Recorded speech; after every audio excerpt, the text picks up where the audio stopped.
Le voici à son heure de gloire. Du château féodal du XVe siècle, il ne reste que cette tour ronde, témoin de 6 siècles d'histoire où l'édifice a eu son rôle à jouer. Il a été important au moment de la guerre de Cent Ans, par exemple, puisque les troupes d'Édouard III ont tenté de passer la Somme ici et elles ont été refoulées. Il a été important aussi au moment des guerres de religion entre les ligueurs et les protestants. Il a été important au moment des guerres entre les Bourguignons et les Armagnacs. Marie Stuart et Henri IV y ont passé la nuit. Bien plus tard, au XIXe siècle, il est acheté par le député François Mesniel de Saveuse, royaliste déchu. Le député entreprend de grands travaux pour donner au château cette architecture inspirée du gothique flamboyant du Moyen-Âge, le style troubadour.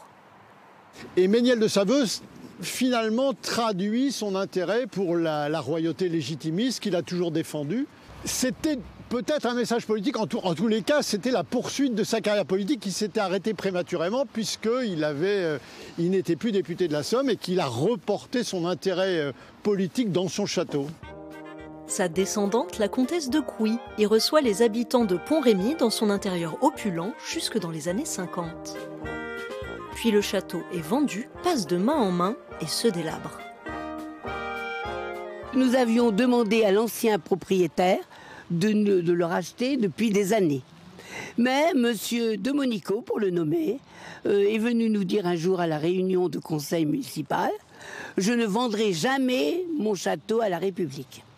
Il faudra l'incendie de 2012 pour que la mairie puisse enfin l'acheter. Plus de 500 000 € ont été investis pour le consolider.